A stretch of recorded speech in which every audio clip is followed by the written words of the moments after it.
नमस्कारम, मैं हूँ जूही चावला मेहता। आजकल सभी बच्चे सारा दिन अपने मोबाइल फ़ोन, टैबलेट, आईपैड से चिपके रहते हैं।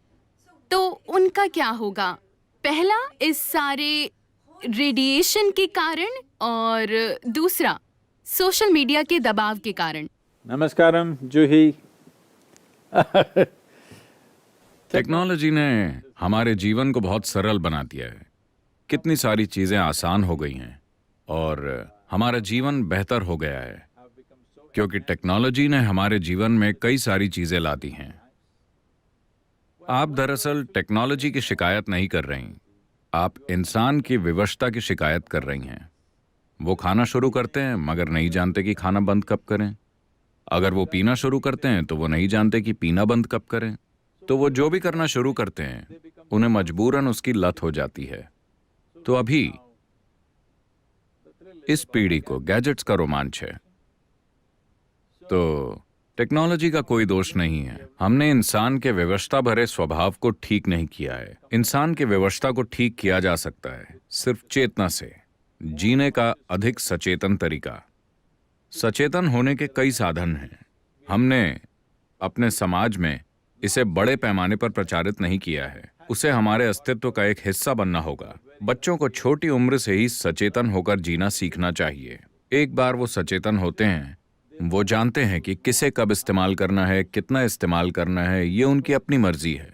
जहां तक रेडिएशन का सवाल है, आपको समझना चाहिए कि शायद ये ऐसा ही है जैसे हम शुरू में सोचते थे कि जो लोग सिगरेट पीते हैं सिर्फ उन्हें ही नुकसान होता है, मगर फिर हमें पता चला कि सिगरेट पीने वाले के मुकाबले आसपास के बाकी लोगों को ज्यादा नुकसान हो सकता है। तो इसी तरह शायद आपके आसपास कोई और टेक्नोलॉजी का इस्तेमाल कर रहा है। आपके घर में वाईफाई है, आपके आसपास सभी लोग सेलफोन इस्तेमाल कर रहे हैं, तो आप उस रेडिएशन से नहीं बच सकते।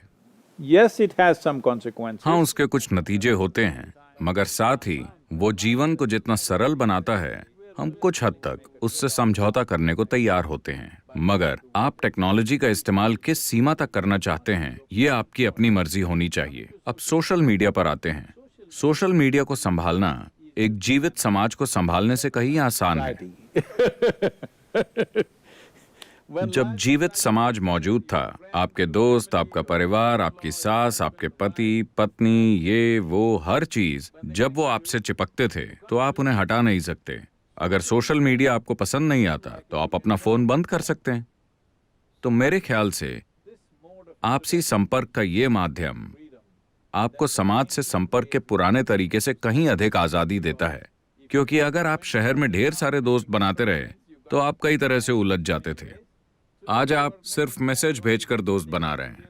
जब आप नहीं चाहते तो आप अपना फोन बंद कर सकते हैं और काम हो गया।